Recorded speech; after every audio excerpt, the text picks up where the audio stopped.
Strike him out. 2 balls and a strike to count on Taylor. Reyes fires, swinging a drive, deep left field. It's his way back. Welcome up. Rip Taylor.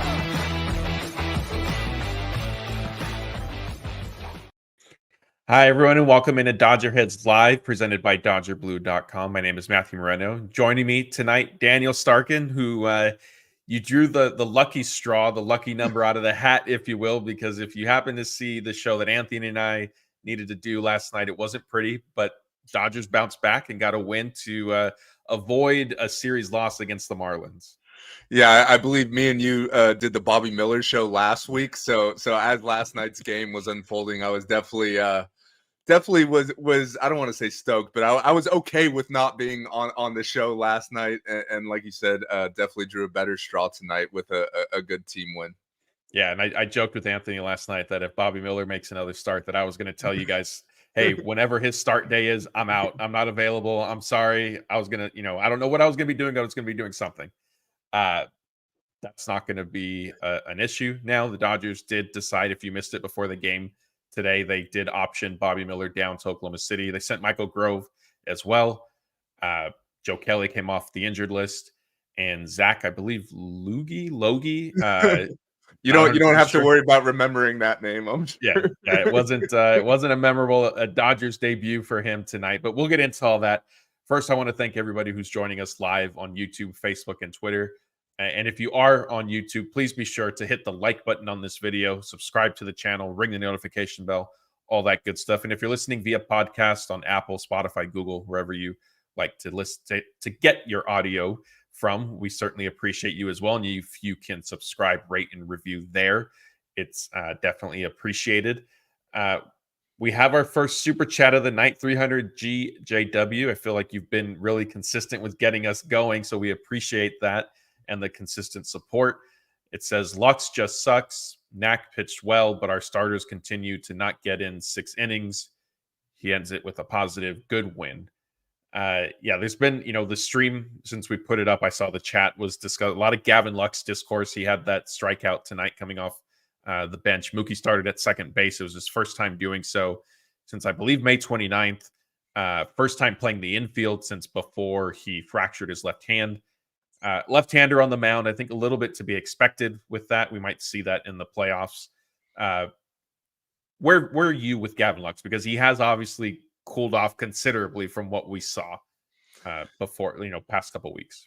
Yeah, and look, there was like a month span where he was playing like one of the best players in the league. So we knew that probably wasn't sustainable, but we also did think we thought he turned a corner there and was going to be a solid, not middle of the order, but kind of, in the 6-7 hole, producing on a steady basis. And he has cooled off. I mean, tonight was one at bat. And I honestly didn't realize that Lux had been that bad as a pinch hitter. I think Joe or Oral pointed out that he's 0 for 14 on the season and 1 for 27 in his career as a pinch hitter. So after they said that, I wasn't expecting a whole lot during that at bat, but yeah, I mean, the clock is definitely ticking. You'd like to see him heat up again, in time for the playoffs. But I do think he's pretty much locked into that platoon role, starting second baseman against right-handed pitching.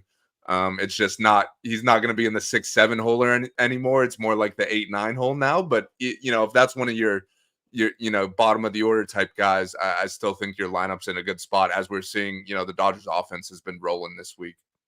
Yeah, and I think what Anthony and I discussed Lux last night, we got a lot of questions about him last night as well. And what I brought up is my biggest, to your point, it wasn't reasonable to expect Lux to continue to hit 400 or, whatever it was, and have an OPS of 1,000 or 900, whatever he kind of got it up to. My bigger concern is the quality of at-bats, I feel like, has declined, and that's problematic, because if he was still having really good at-bats and just making tough outs, a little bit of bad luck, you would be I think there would be more reason for optimism that that's going to the pendulum will swing back the other way.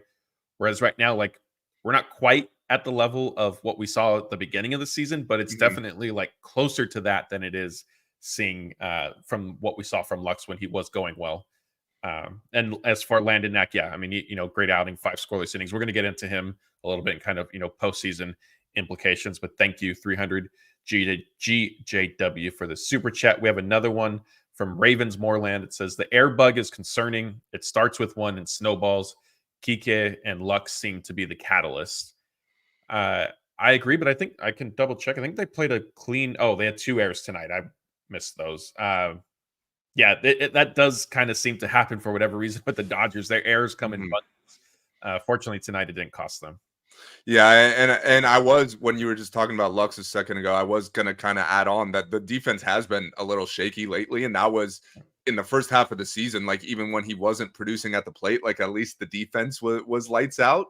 So that does, that is a little cause for concern, I would say. But yeah, I mean the defense has been hit or miss with the Dodgers all season. It feels like they're definitely capable of playing great defense, and I thought it was funny, like with the alignment they had in the starting lineup today. They had their starting center fielder and starting right fielder was their middle infield today. So it is interesting that they could move guys around the way they do, which is a positive. But yeah, I do think, the defense is a little concerning. Like it's cost them some games, recently. They are capable of playing great defense, but we got to see it, night in and night out. Yeah, and what's going to be interesting is, this isn't necessarily years past where maybe it's the middle of September, division has been clinched, or they're on the verge of doing it, and maybe there's some mental lapses, you're taking your foot off the glass a little bit. They're having to basically play this all the way through. I believe with their win tonight, the magic number's now down to 7. The Padres also won, so only 7. Dodgers also, they could have clinched a postseason berth tonight, but they needed the Braves and the Mets to both lose. And last I saw, both were up. Braves, I think, probably won by now, and the Mets were up big, so that wasn't going to happen. But yeah, I mean, to your point, we'll need to see. I'm sure Dave Roberts will be on them about cleaning things up defensively. So thank you, 300 and Ravens Moreland, for the super chats. As a reminder, if you are watching us right now on YouTube, if you want us to discuss a certain topic or answer a specific question, super chat's the way to go. We'll stop what we're doing and address that, throw it up on the screen, as you all are familiar with if you've been with us for a long time. If you're new here, that's kind of how that works. Otherwise, Daniel and I will leave some time at the end to get to as many questions as we can. Let's focus with the offense tonight. It's the Dodgers' 4th game in a row of scoring at least 8 runs, and they got contributions from people that I think we needed to see it, right? Will Smith has been scuffling, so he got them going with a home run that stayed just fair. Chris Taylor kind of broke the game open late after the Marlins had cut into their deficit. In between all of that was Tommy Edman hitting, Tommy Tanks as his teammates are calling him, hitting another home run. Kike Hernandez hitting a 2-run homer. And he got all of that. So, it was good to see the offense. Are you in the camp of obviously keep it rolling now, or do you want them to save a little something for October? Well, I do think they were saving a little tonight. They didn't get to 9 runs. They had scored at least 9 runs in 3 straight games. They only got to 8 tonight, so they're slacking a little. But no, I mean, it's good to see them start to get it going here. Like the playoffs are a couple weeks away, and we've known, like on paper, when this offense is healthy, like they're really dangerous, and we're starting to see them, round into form. And tonight, you mentioned the contributors tonight, and you didn't mention any of the big names, really, like the top of the order. Let me look. Shohei, Mookie, and Teoscar were combined 1 for 14, so they didn't really do much. So it's really the bottom of the order guys. You mentioned it with the home runs. Seeing Will Smith get one is always good to see. He's started to kind of heat up a little here after a really prolonged stretch where he was struggling. So that's good to see. And I just think this lineup, when the guys at the bottom are producing, then they're insanely tough to stop, just because you're not going to have too many 1 for 14 nights from the top 3 in the order. So but it is good to see that even when they do have a night like that, the other guys could pick up the slack. Yeah, you mentioned the top 3 guys, Ohtani, Mookie, and the new alignment of Teoscar hitting 3rd and Freddie Freeman in the cleanup spot, which is what Dave Roberts has sort of suggested can be the expectation now whenever the Dodgers are facing a left-handed starter. The first 3 guys, as you said, 1 for 14. The one hit was from Ohtani, his single that started the game. And so after that top of the order didn't do anything. And to your point, it is good to see the Dodgers still get a pretty comfortable win with the rest of their lineup contributing. I know I joked with you guys that Ohtani, he stole second base right away, so I gave him 49. The throw went into center field, and he got up and took third. I said, "What are you doing? Like, just stay there and swipe, just steal it. You'll end up getting 50." But he I guess tried to make the smart baseball play, and then he ended up running into an out anyway that inning at the plate. But yeah, so that's kind of just a quick tangent and an update on Ohtani's 50-50 tracker. He's next home run will tie him with Sean Green franchise record, which I thought Cody Bellinger was going to break in 2017 before he cooled off, but it's now just a matter of time. Do you think Ohtani gets to 50 this weekend, or is he going to save it for the Padres series? So my question was, I know they play the Rockies next and to end the season. Which one is at home and which is Coors Field? So this weekend's at home, and then so they're back home. Yeah, I think he'll do it at home this weekend. Yeah, and that'll be, I think, nice for the fans, because when they went on the road trip, I thought there's no way he's coming back without having reached 50-50. But going the 0-4 Atlanta in both stats really delayed everything. So maybe, do you think he gets a home run or a stolen base in the finale against the Marlins? Yeah, I think he'll get one or the other. I don't know which one. So he's either going to come home needing 2 home runs or one of each would be my prediction there. I'll go. I think he gets a stolen base tomorrow. Which is an early start for us here on the West Coast. These all have been pretty early, but that one's going to be really early. And then I think he gets 1 home run. No, he probably hits the 2 home runs against the Rockies, and then we'll see how things go with the Padres. But let's move on to our next topic, as we referenced him already. Landon Knack, 5 scoreless innings tonight, allowed 2 hits, 2 walks, 7 strikeouts. Fastball velocity was playing up. In some sense, it was more of the same, I think, of what we've seen from Knack. He didn't allow a home run, which is only the 3rd time that's been the case for him this season.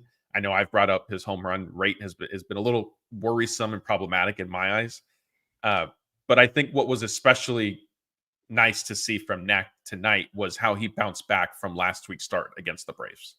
Yeah, absolutely. You mentioned the cause for concern with him, like the home run rate, and he doesn't have the best stuff. So like we've seen the Dodgers call up guys time and time again with electric stuff, and those are the type of guys you preferred to have in October, I'd say. But we're kind of in a spot where the Dodgers don't really have the luxury of necessarily choosing which guys they want, and Landon Knack is definitely in the mix here. And like you said, coming off a rough outing in Atlanta, this was an encouraging one. And I know we had a commenter earlier talk about, starters not going 6 innings or whatever. And I think this is just what you're going to get out of Landon Knack. Like, he's not really a guy you want facing the order for a 3rd time through. So if he does find a way to crack that postseason rotation, if you could get 4 or 5 good innings out of him and then turn it over to the bullpen, like, you'll take that every time. Has Knack changed your perception at all recently, or with this start, like seeing him bounce back? Because he's had a couple outings where, he gave up 3 runs, maybe didn't look particularly great. But it was 5 runs he allowed to the Braves were a career high. The 2 innings pitch were the fewest he's had. And obviously, like, he just debuted this season. So when we're talking career stats, it is a small sample size. But to see him, and I understand that it is, as you would say, Daniel, no disrespect to the Marlins, but they are just the Miami Marlins. And hey, they put up a bunch of runs. Yeah, we saw what they did. So. Yeah, we saw that. So that could go both ways. But did your opinion of Knack change at all with seeing him bounce back from struggling? Yeah, I'm gonna be honest. I feel like my opinion on Knack hasn't really changed pretty much all season long. Like, he's been kind of exactly what we expect him to be. Like, he's not ever going to be the ace of your staff, probably, but if he's a bottom of the rotation type guy who you need to eat innings, then he's shown pretty much all year that he's more than capable of doing that. Like, 5 innings, 2 runs, 5 innings, 1 run, 4 2/3, 2 runs. Tonight he struck out 7, which was great to see. Like, that's not his strikeout rate isn't super high. So this was a particularly good outing. So that is encouraging, but I don't know. Like, I don't think he's really done anything that has change my opinion. Like even like last start in Atlanta when he struggled, like that wasn't super shocking to me either. It goes both ways. So I think he's done a really good job all season, considering the circumstances he's been thrown into, going, option back up, back down again. That's definitely not easy. And I think he's done a really good job. Yeah, and even mixed into all of that was he twice pitched after an opener this season too. Kind of after he'd been making starts, and they said, "Hey, we're going to have you follow an opener." I think once was against the Phillies. I can't remember the other instance. All of that being said, so fine, you've certainly been one of the higher guys on Landon Knack this season, and understandably so. With the information we have available right now, the Dodgers looking ahead to October, and it's kind of crazy to think the season ends September 29th. And so obviously we don't know yet where the Dodgers are going to be. There's still mathematically the possibility that they play a wild card series. I don't necessarily see that as being likely, but can't rule it out. They should make the playoffs. I think they can clinch tomorrow with, I don't know if they'll still need some help. I'd have to double check that. I think the magic number for that is down to 1. So if they win tomorrow, they at least clinch a postseason berth. Okay. So there we go. So clinch and they're in. And then, but let's talk October. It does look Yamamoto and Flaherty are two guys, whether it's whatever order for games 1 and 2 we can count on. They are healthy right now. And so, we're going to assume health. And I know that that's a dangerous proposition, but for this exercise, we're going to do it. Walker Buehler, we've discussed, has basically pitched his way into the conversation as well because of some of the injuries and things like that. And we're going to get to Gavin Stone. Landon Knack, has he solidified a spot in the rotation for you, or would you still need to wait to see what happens with, I guess we'll just say Kershaw? Yeah, I think for me personally, he's solidified a spot on the roster. I would say, I think he's definitely going to be in the mix. I just don't necessarily know if it's going to be as a starter. Like you just mentioned, Clayton Kershaw, he threw an 84 pitch bullpen today, and I'm sure we'll talk about that in a little bit, which that's the longest bullpen I've ever heard of. 84 pitches is crazy, but he definitely sounds like he's, it's possible that he's going to be in the mix. Like you said, the clock is ticking here. We only got 2 weeks or so to kind of figure all this out, but I do think whether it be, Kershaw starting a game 4 with Knack ready to go behind him, as a piggyback type of situation, or, if Kershaw's not ready to go, then you just give Knack the start in game 4. But I do think, he's at this point, I think he's a safe bet to be on the roster, either as that last starter or as, a long man type in the bullpen. Yeah. We have another super chat. This one's from Jonathan Montgomery, who's he's been committed to the Danny Duffy bit. So he's asking, I saw people saying in the chat that it's, I guess you pronounce Luigi. I don't know. So Zach, the new Dodgers relief pitcher, bombed. So Jonathan Montgomery says, so I must ask, is Danny Duffy close? Daniel, what's the latest report? What are the sources telling you about Danny Duffy and Cole Hamels and maybe Tyler Glasnow all being together right now? Yeah, I heard they've all been throwing bullpens at Camelback Ranch. They're going to start facing hitters soon. So we'll see. That could be another lefty option for October. We've lost Anthony Bonda. Robleski hasn't really panned out. So maybe Danny Duffy could finally earn that paycheck the Dodgers gave him. Perhaps. We have another super chat from one of our longtime supporters, Laura. Thank you for this. She's putting us on the hot seat. Fast forwarding to October. She wants to know predictions for October, win the division. How far do we get? I'm going to say yes. I think they still hang on to the NL West. I think the big key, I think they win the NL West, but the biggest key is going to be going into that Padres series so that no matter what happens in that series, there won't be a change, which right now, is kind of hanging in the balance because I believe they're just 3.5 up, and the Padres will Padres must have a wraparound series or something coming up because the Dodgers are off on Monday. Or maybe that's when I'd have to see. I forget. Anyway, the half game difference. I know they play the Padres play the White Sox this weekend. I know that. So the Dodgers can't really rely on getting any help there, I'd say. Well, hey, the White Sox and Angels went to 14 innings or something crazy. In terms of how far the Dodgers get, I'm not sure. I am more on the pessimistic side. I just think the injuries are too much for them. So assuming that they win the NL West, assuming that they get a top 2 seed, for me, I think this question is based on which, if they end up with the first seed or the second seed. If they get first and they have to play, my guess would be the Padres. I think the Padres would beat the Diamondbacks in their wild card matchup. Yeah. I don't know if the Dodgers get past the Padres right now. If they're playing the Mets, or is it the Braves that are still in the mix over there?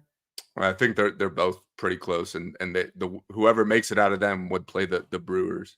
Oh, that's right, the Brewers. I think the Dodgers can beat the Brewers, or one of those teams on that side. So now I'll turn the floor over to you. Maybe you could bring a little bit more optimism to this. Yeah, well, first of all, Laura put October here, so I don't know if that's like a sign that the bats are going to go cold, like Burr in October. But let's hope not. But I feel pretty similar to you. I'll say this: I think the Dodgers either lose in the NLDS or win the World Series. Like if they find a way to make it out of the NLDS and could kind of get rolling a little bit, which the last couple of years they haven't really had the opportunity to do, I think they could win it all. But I do think you kind of have to get over those demons. Like I know, this team, they go to the postseason every year. They've won a lot of series, but the last couple of years they've really struggled. And I do think, it's gotten kind of mental at this point. So you kind of have to get over that hurdle. And once you do, as long as the pitching staff stays healthy, which, as you said, is a huge if and no guarantee for sure. But I do think if they could get rolling, we've seen the offense the last few days, like that's a World Series caliber offense. It's just, can the pitching, keep up? Yeah. And I mean, look, maybe the formula ends up being the offense wins you every 2 out of 3 games, every 3 out of 4 games. And then you just need, one really good pitching performance the other times. Looking at the wild card picture really quick. So assuming MLB has this fully up to date, and Padres and Diamondback, all these teams played. So the Padres have the first wild card spot. They're 2.5 games up on the Diamondbacks and Mets, who are now both tied. Braves are 2 games out of the wild card picture right now. So I mean the Diamondbacks have been struggling. I know that they're just 5-5 in their last 10. If they end up sliding, then things could definitely get a little interesting if it's not Arizona and San Diego playing each other in one of the wild card series. All right, let's get to another super chat. This one's from the Lucas and Sadie show. If NLDS goes 5, who pitches 2 games? Yeah, so if you when I was on with Jeff, I believe Monday night, we were discussing the Dave Roberts basically reiterating that Yoshinobu Yamamoto is not going to start on the way I'm phrasing it is MLB regular rest, which is, every 5th day. So assuming that is the case, I looked at the schedule. There's a scenario Yamamoto could start game 1 of the NLDS and be ready to start if it goes to a game 5. So I think there's value in that. I think the problem then, though, is if Flaherty starts game 2, then that's the only time you're using him.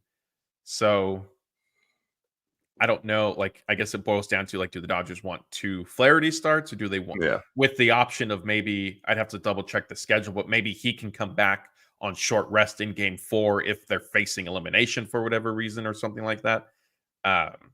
But so Lucas and Sadie, I think that they will go Yamamoto game 1, potentially game 5.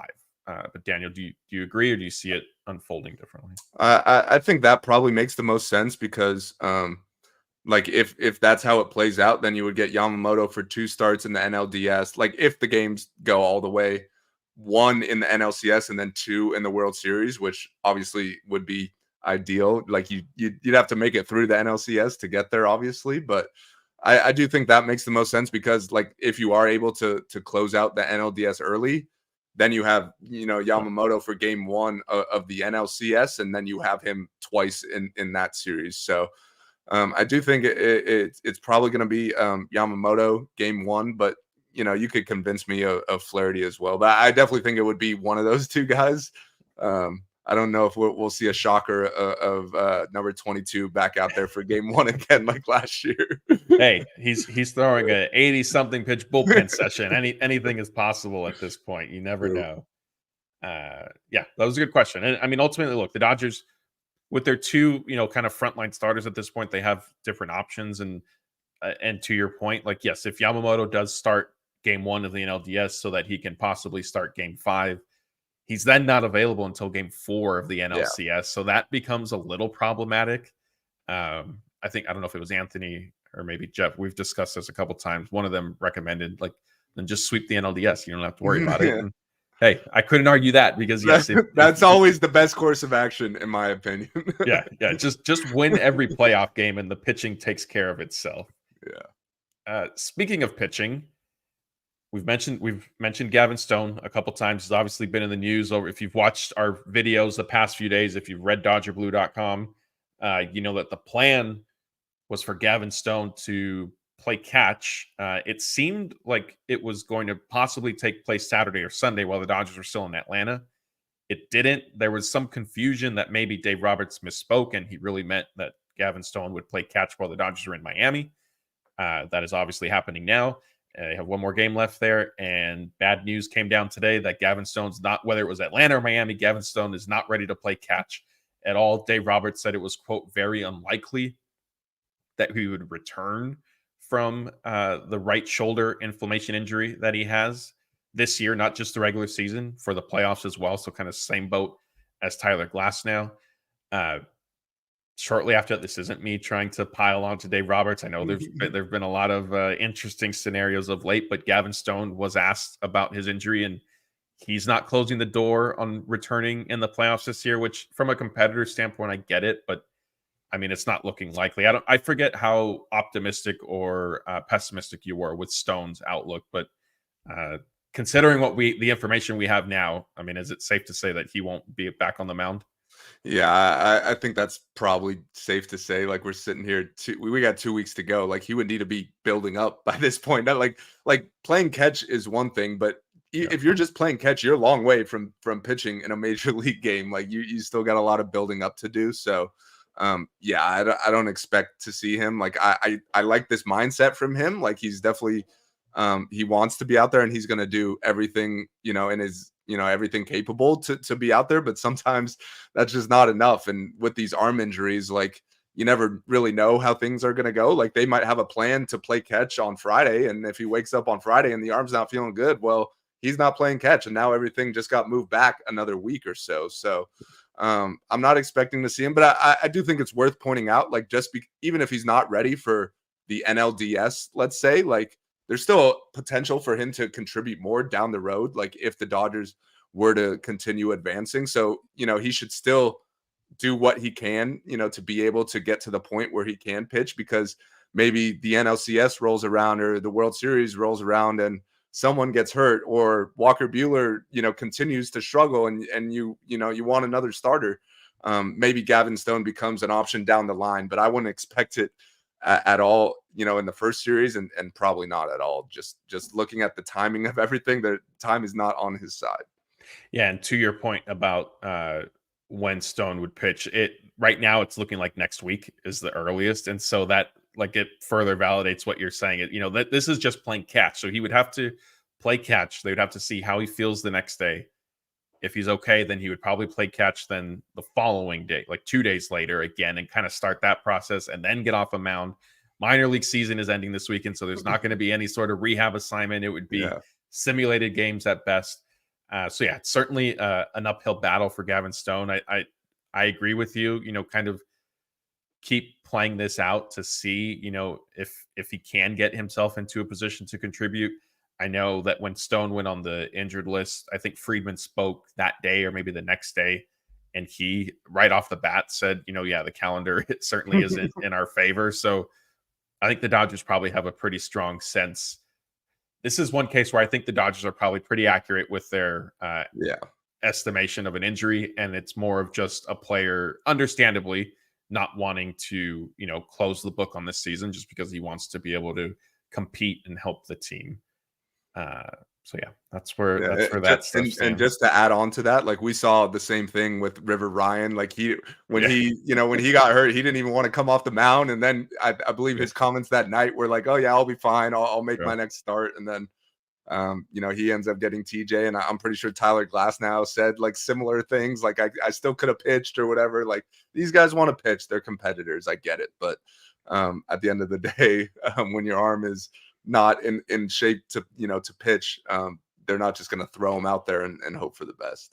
Yeah, and the other side to this, I'll wrap with this point, is the longer that Gavin goes without playing catch, the more days his recovery then on the back end. Once he does start that's going to be a longer process too. So yeah, I mean, maybe if the Dodgers get to the NLCS, he's potentially an option. Or if they get to the World Series, maybe at that point, you can give them a little something. But both for Gavin Stone and the Dodgers, a lot has to happen before that becomes part of the conversation. All right, we have a couple more super chats here. Another one from Ravens Moreland says, "Is Kasparius a real person? I keep hearing he's coming up, but I can't remember ever seeing him."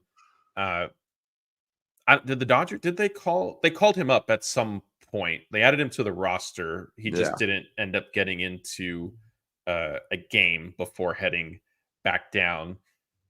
Are you kind of surprised that he hasn't received an opportunity to actually pitch and not just get called up?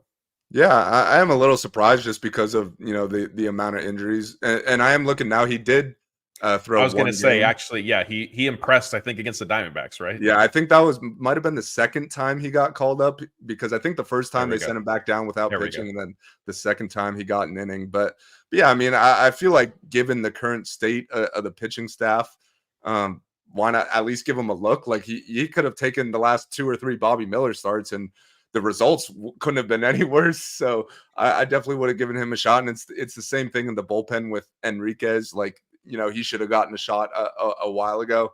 I think now the ship has probably sailed. Like, I don't think there's really enough time here to really get a legit look to where you'd be confident throwing these type of guys in postseason games. But yeah, I definitely would have done it a couple weeks ago if it was up to me. Yeah, but so Ravens, Moreland, to answer your question, he is real and he is apparently spectacular. That's Scotty's boy, so that he could confirm that he's real. Yeah. Another super chat from Lucas Higgins. Love me some Dodger heads, Lucas. We appreciate that. I know you're in here all the time with us. He adds, Knack has been fantastic. He's got to be our number 4 in the playoffs, but who cares if we're dropping 35 runs in 4 games? I mean, yeah, if the Dodgers can, Jeff was calling this, I think a month ago, 6 weeks ago, saying, hey, the Dodgers are just going to end up hitting their way through the playoffs. And that was before the injuries got really bad with Glasnow, with Banda, with Kershaw. Yeah, I mean, it can be done. The Texas Rangers sort of did it last season, right? Like if you get enough guys that get hot and you carry the offense and you can win a bunch of, 10 to 6 games, then yeah, the pitching at that point doesn't matter quite as much. Yeah, no, I agree. If they want to score 35 runs every 4 games, that's totally cool with me. Yeah, I'll go out on a limb and say if the Dodgers score 35 runs every 4 games, they win the World Series this year. Oh, that's a real hot take from you there, but I think I might have to agree. Yeah. So, all right, those were some super chats. That was kind of our planned segments for tonight. We're going to open it up to some questions. We wanted to make sure you guys had enough time to get those in, and we want to answer as many of them as we possibly can. So as a reminder, if you could just start it with the word question in all caps, that makes it easier for Daniel and I to pick them out. And while we're waiting for those to come in, I don't really see any yet. Daniel, I'm going to ask you. So it's National, I don't know if it's Burger Day or Cheeseburger Day, one of the two. If you had to pick a place to celebrate, where are you going? And it could be a restaurant, it could be fast food, whatever you want. I mean, I think In-N-Out is the easy answer here. I'm sure it's probably packed. I mean, it's packed every night, but today is National Burger Day, so I could only imagine what that drive-through line is looking like right now, but might be worth it just to celebrate the occasion. Yeah. All right, let's see. We have a couple questions here. Here, I can answer this one from Aaron. He's asking if we have a Discord. We do not. Why not? It's just not something we've necessarily really looked into, to be honest with you. But if you guys want something like that, then we can certainly explore it. Maybe we end up adding it. I don't know if postseason, I don't know if we'd have enough time to plan it for the playoffs, but maybe for next season. Here, Jonathan says, with Stone's season likely over, what are your thoughts on how it went and what he'll mean to the team in the coming years? I mean, look, coming off the season he had last year, like he exceeded all expectations, like by a mile, I'd say. Like he had a really good year. It's unfortunate that the injury came when it did. Obviously, the mileage was starting to pile up there. He had for a while there, he was the lone guy that had made a start every time through, and was really dependable when pretty much no one else was. So I think it was a great year for Gavin Stone. We'll have to see what comes of this, shoulder injury. Like, it wouldn't totally shock me if he gives it, a try right now, and then, when the Dodgers are eliminated from the playoffs or after the World Series or whatever, it comes out that he needs surgery or something like that. Like we've just seen that too many times to not rule it out. So we'll see. But if he is healthy and comes into spring training healthy, I definitely think he'll be in the rotation. Like I think he had a really good year, and he's obviously, under club control for many years to come at really cheap. So that's a great guy to have. Yeah, I think Stone deserves a lot of credit for bouncing back from his his debut season last year and kind of the struggles. And it appeared to be some pitch tipping. I was a little skeptical of how much that was a factor, but it seems like it was pretty significant. And so credit to him for making the adjustments and during the offseason. And he pitched well during spring training and carried it into the regular season. Jonathan added a last Stone standing, which is a good way to put it. Young Yi wants to know what's the magic number for Dodgers postseason. It's down to 1 to clinch a postseason spot, 7 for the NL West. All right, let's see. I guess I have a lot of questions. I want to make sure we're not necessarily skipping some. Here, Noisy Ninja 91 says Lux's offense and defense has been lackluster lately. Can Platoon be getting in his head? I think he's been platooned, most of the year. I feel like, he's really struggled against left-handed pitching. I think that's part of the reason the numbers look so good when he was going well is because he was pretty much only getting opportunities against right-handed pitching, which is what he's hit well. So I can't speak to, what's going on inside of his head, but I don't see it being some huge issue. Like I think he's used to it at this point. Yeah, I agree. I don't necessarily know if it's being platooned. I think it would be more of he's just kind of struggling and he's starting to press again, maybe type thing, rather than the platoon role. Because like you said, like it's Dodgers have been doing that pretty much all season long, so it's nothing really new. Scooter says, for the Padres series, do you feel optimistic as that series would flip who takes the division title? I think first there's still 4 games to be played before facing the Padres. And let's say if the Dodgers go 4-0 in the next 4 and the Padres go 0-4, NOS is wrapped up before the Padres series even begins. So just mathematically speaking, we need to throw that out there. But I do agree, like it probably will have significant NL West implications. So Daniel, I know we discussed it a little bit earlier, but how are you feeling kind of looking ahead to that matchup? I feel good just because they realistically, like barring a complete collapse this weekend, like they'll go in a spot where they really only need to win 1 game to be okay. Like if the Dodgers win 1 and the Padres win 2, then they're only gaining 1 game. Whereas if the Padres sweep, then they're gaining 3. So that's the nightmare scenario, I'd say. So I feel good that the Dodgers could win at least 1 game, but those are 2 teams that are playing pretty much better than anyone right now. Like the Padres, you got to give them credit. They've really hit their stride, and the Dodgers have done their job in kind of holding them off. Like if this was any other division, like the Padres would have overtaken whatever other team by now. So credit to the Dodgers there. So I am confident that they'll win at least 1 game and either clinch the division with that win or be able to go on and clinch it in the final series in Colorado. Yeah, and kind of a couple months ago, I don't remember when the Dodgers announced Clayton Kershaw bobblehead night.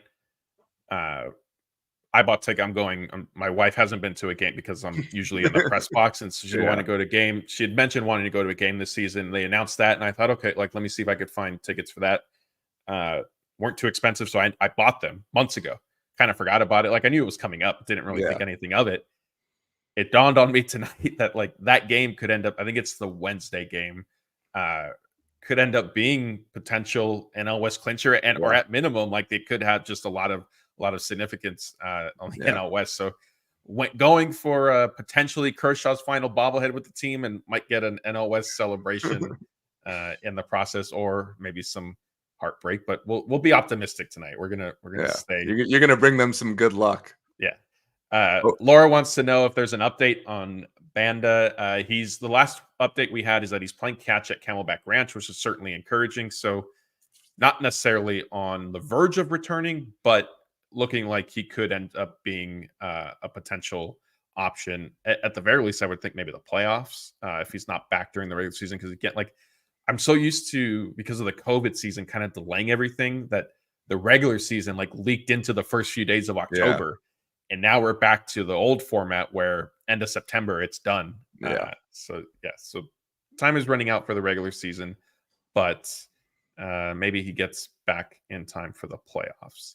And I will add to that, like relievers, the build-up process isn't nearly as long as starters. So while we're not super optimistic that Stone could get back in time, like I think with Banda, if he's playing catch already, like he'll have time. Even with like if they clinch a top 2 seed, they get like 4 or 5 days off, whatever it is, during the wild card series. So there's definitely, time is more on his side than it is for someone like Gavin Stone. Yeah, and I see Bob Thompson's asking, his hand is broken. Yes, it's a hairline fracture in the left hand for Banda. He got a little frustrated and took it out on, I think, however Dave Roberts worded it. They just said an object, I'm pretty sure. Yes, a solid object, I think is what Dave Roberts said. So it was my interpretation was either a cooler or a wall. You can take your pick between those two. Our next question is from David Herrera. It says, why did Pages play center field? I can't remember if he was in the original lineup. Things got moved around a little. Yeah. Okay. Miguel Rojas was in the lineup. Then he got scratched. So they moved Tommy Edman into short. And the really only other option in center field would have been Kiermaier. And it was a lefty on the mound. And Pages has actually hit lefties well this year. So even though, you hold your breath every time a ball is hit to him in center, he was kind of the best option there.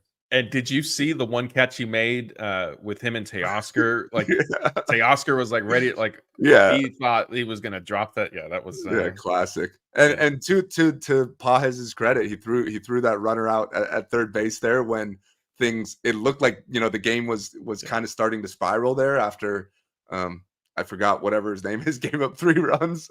Pages threw that runner out. So credit there. Yeah. We have another super chat, so let's make sure we take care of this one. Mr. Kirk wants to know best food you've had at an opposing park. For me, I know I've brought it up before, years ago, like probably before COVID, I guess now. So 5-6 years ago, the Padres at Petco Park, they had I think they called it a spicy Philly cheesesteak. So it was served on a pretzel bun, and it had cheese sauce that had a little bit of a kick to it. And that was that was really good. It was my favorite thing to get when I went down there. So that's probably what I'm going with. Yeah, I remember me and you went to a game at Petco a few years back, and I'm pretty sure we ate that under your recommendation. Yep. And I'll second that. It was really good. One other that I'll throw out there, I was at Fenway Park last year, and the lobster rolls there, which lobster rolls are kind of a Northeastern thing. Like you're not going to get that around here anywhere, but those were really good.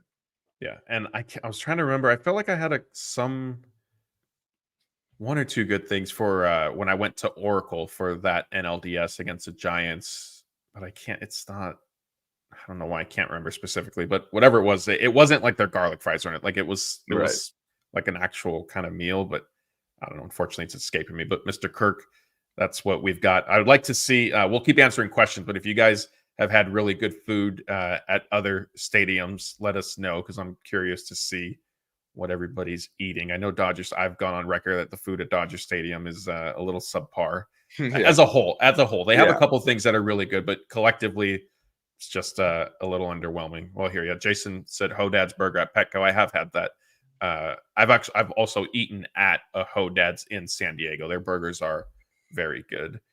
All right, let's get back to answering some questions. Ederico wants to know, who among the youngsters will you keep long-term? Knack, Miller, Ryan, Robleski, Sheehan, May, Stone.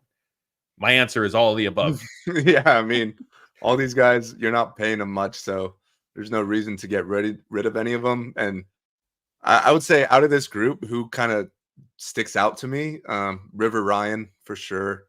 Gavin Stone, we just talked about him. He's definitely moved up this list, and I would say Emmett Sheehan as well.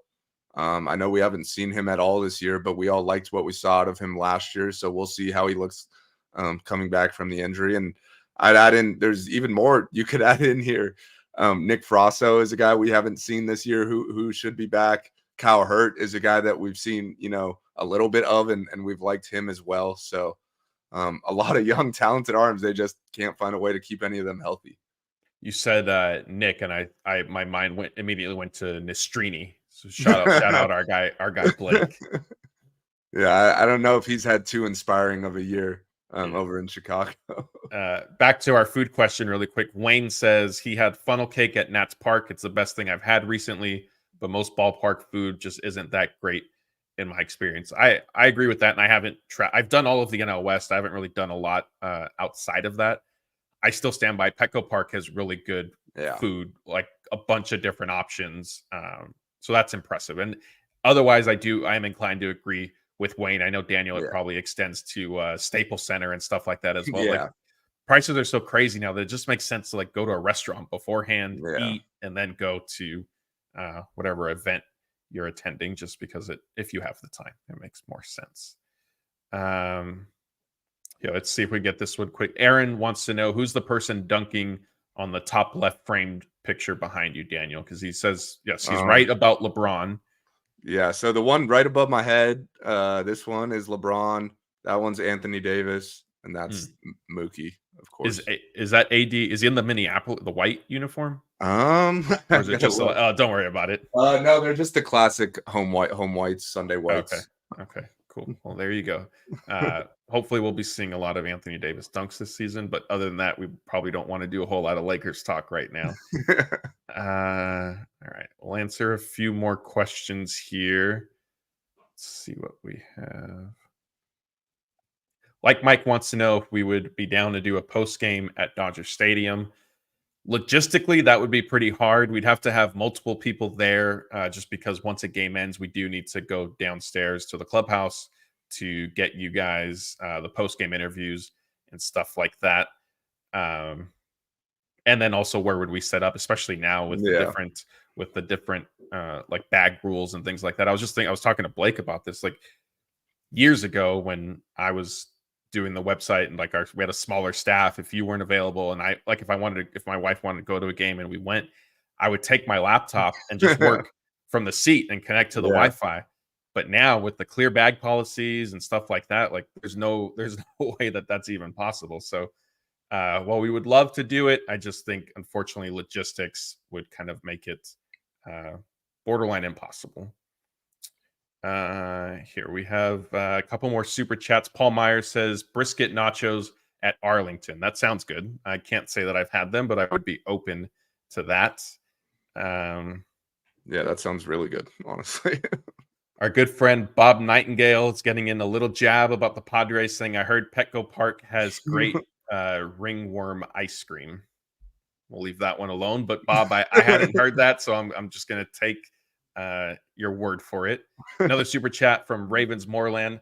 How about a Drew Doughty poster for your wall? Go Kings. I'd say if I was going to get a Kings poster, it would be Jonathan Quick. He was always my favorite King. Love Drew Doughty too, but not a huge hockey guy, if I'm being honest. Like I'd probably mix in a Rams poster like Aaron Donald before I'd get to the Kings. Yeah, so I see Blake's in the chat. He's saying that Blake and myself might be at the game on Friday, so don't give me an out. That is true, but we will still be doing separate stuff for the post game. So I don't know how feasible it would be. That might be Blake volunteering, honestly. Yeah, maybe. The hard part would be then like can't sit in the press box and talk like this. We're going to disturb other people, and so where would we kind of go? So stuff like that. Also, Blake, give us your take. If Daniel were to get a Drew Doughty Kings poster, where does that rank on your list? Is that ahead of Gretzky, ahead of Kopitar? Well, yeah, I was going to say he had Kopitar on his Mount Rushmore. So yeah, All right, let's answer a few more questions here. Jose Machado says, "What do you think of Game 4? Kirsch, Knack, Gonsolin, 3 innings each." I mean, if it worked out that way, great. But Yeah. anytime you try to, lay those types of plans, they can go awry pretty quickly. And I don't see a scenario where Knack and Gonsolin are used in the same game. I think the Dodgers will definitely want to break those guys up. I also think you can't just rely on getting 3 innings out of all those guys, like especially in a playoff scenario where the leashes are short, like we saw tonight with our guy Logie or whatever. Sometimes they threw him out there for the 7th, and I bet if you asked Dave Roberts at that time, the hope was that he would throw the final 3 innings and call it a night, but it doesn't always work out that way. Yeah, or at least 1 inning they probably would have taken. They would have taken it out at least. Yeah. Dr. Elijah says, if the Dodgers wind up in the World Series with the Astros, would Jason Hayward get a ring no matter what? Yes. I think so, yeah. Because I think if the Dodgers were to win, the players in their clubhouse would certainly vote to give Hayward a ring. And if the Astros were to win, then obviously he would get one for that. Freddie would not allow his buddy to not get his ring if that's how it goes down. Yeah, that's true. All right, maybe we'll answer a couple more. David wants to know what I thought of his food picture that he tweeted. It was artichoke French and buffalo shrimp. I did see it as we were getting ready to come on here. Let me pull it up really quick. Sounds good. Apologies. Yeah, my apologies if you guys are listening on the podcast while we're doing this and not getting to kind of see things. Yeah, it looks good. It looks, I'd give it a try. David, thank you for that. I know you're active in here all the time and you enjoy when we kind of dip our toes into the food conversation. All right, let's get a couple more. Cordinet says, do the Dodgers forget about getting a shortstop in the future and extend Edman after next year, depending on how he continues? It's possible. I definitely think they should look into extending Edman, even if it's not as their shortstop, like he could play anywhere. I'm sure we'll see some Willy Adames rumors pop up, once the winter rolls around. Not sure what other shortstops are set to be free agents this offseason. Maybe Bo Bichette's available on the trade market once again. Like sometimes those deadline talks get revisited in the winter, but just the fact that, if let's say you don't get any of those shortstops, the fact that you have Edman, I think is a huge luxury. Like you could always re-sign Miguel Rojas. Like he's having a great year, and I doubt he wants to go anywhere at this point. So I'm sure he'll be back. So at least you'll have some options. But I do think in a perfect world, they do go out and get an everyday shortstop, just because even if you look in the pipeline, in the farm system, it's not like they really have anyone coming as of now.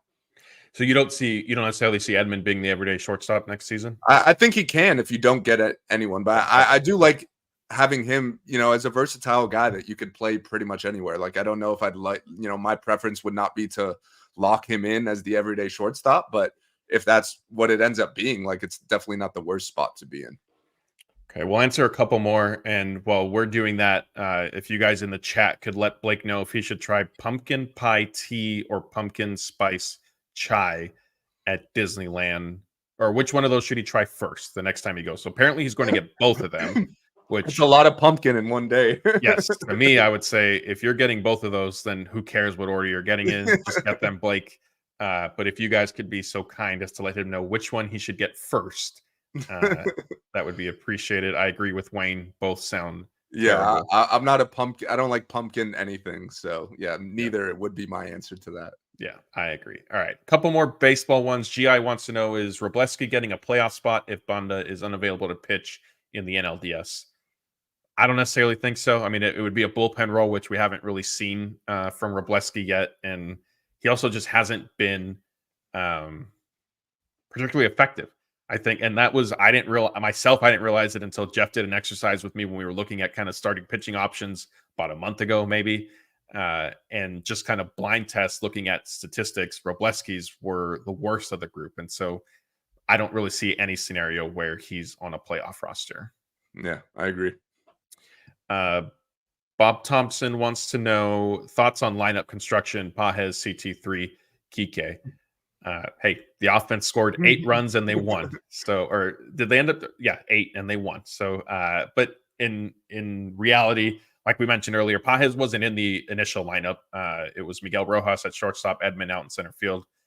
Kike and I think Taylor still both were. I think some of it was just facing a lefty. Dave Roberts is a big proponent of, as he likes to word it, keep guys current. And I think that was some of what we saw tonight. All right. I think that was probably it. Unless you guys have one or two more, we'll answer them. But other than that, we'll kind of shut off the stream here. Let me see here. KOG386 said, trade Lux in the offseason to get more versatility on the roster next year. I don't know how those things really correspond necessarily. Like, you could keep Lux and still keep your versatility as well. We'll see how the season plays out. And I do think what happens with Mookie Betts is probably you figure that out, and then Lux, you figure out Lux after that. Like, if you decide that Mookie Betts is going to be your second baseman, then obviously you don't really have a spot for Lux. So then maybe you do look to trade him. But if Mookie's going to, stay in the outfield, then I think Lux as a platoon second baseman for as cheap as he is, is a fine guy to have. Yeah, and that's what I told Anthony last night. I kind of felt like the Dodgers might explore. I feel like the Dodgers might explore trading Gavin Lux this offseason, just because, to me, moving Mookie to second base was to preserve his long-term health. He signed to this big contract, this and that, kind of save the wear and tear. He's only a year older now, so I don't anticipate that line of thinking changing. I think we've seen that you can't move Gavin Lux to shortstop. So, and I don't think Mookie playing shortstop is the answer. Like, that's probably more demanding than keeping him in right field. So I think it could end up being kind of an interesting offseason for Lux. All right, 2 more. This one, I'm big college football guy, so we'll get Duff Time. You could take this one then. Do the 3-0 Cal Bears beat the 0-3 Seminoles, Florida State, who I would like to point out are being quote unquote led by former Dodgers draft pick DJ Ukulele. And that's why they're 0-3, I should add, because probably. That's who they're being led by. I'm gonna go upset here. I don't trust Cal. I think they're a little bit. I don't trust Cal. I was going to say something a little bit more disparaging, but I see Iris saying, "Go Bears." She's a Cal alum. My apologies, Iris, but I think Florida State pulls off an upset here this weekend. All right, and then the last one we'll have, even though it's not, I'm being excluded from participating in this for some reason. Blake would want to know if he should add Tutu Atwell in a 20-team league. He has Cup and Debo, which aren't both of those guys hurt? Yeah, I think that's why he's saying he needs to add someone, because he's missing those guys. I would say no on Tutu. He's kind of a boomer bust. Like, he might catch one long pass, but he's probably not going to do much. If I would check it if Jordan Whittington is available. He's their rookie. I think we could see some big things out of him, since the Rams basically have no other healthy players right now, unfortunately. Yeah. Mr. Classic is saying my LA Rams are dying. Yes, it's been unfortunate. Duff Time's also clarifying FSU is favored. So my mistake there. I thought I saw that Cal was like a 1.5 point favorite. Then I guess FSU. I pick FSU to cover. EC nice ACC battle right there. Yeah, Bruin Girl. EC says, Bruin Girl here. It's okay. Say it. So she wants me to be rude towards Cal. I have news for you, EC. I would be just as bad about UCLA too, because I'm an SC fan. So I'll leave both of them alone. Once baseball season is officially over and we can talk a little bit more college football, then I'll let some of those more aggressive takes fly. But until then, I'll be nice to everybody. All right. I think that's going to do it. I want to thank everybody. Here we go. Roy, fight on, beat Michigan. Yes. Hopefully it's big game in the proverbial big house this weekend. I want to thank everybody for joining in. We had over 1,000 people across YouTube, Facebook, and Twitter. Dodgers bounced back with a nice win after falling short against the powerhouse Marlins and their deep lineup that's capable of scoring against anybody. Let's see today. So tomorrow night, Thursday, we're not doing a straight post-game show because the game is so early. So Blake and Scott will be on with you guys at some point at night. Don't have the time set just yet, but definitely keep an eye out to join them on the live stream. I'm not 100% sure if we're going to be able to do a live show Friday because, as Blake mentioned in the comments, him and I might both be at the stadium, and just with different scheduling with everybody, it may not work, but we will have a bunch of videos hopefully up for you guys. Or if it works out that maybe only one of us goes, then we will definitely put together a live show for you. So once again, that's Daniel. I'm Matthew. Thank you, everybody, for joining us.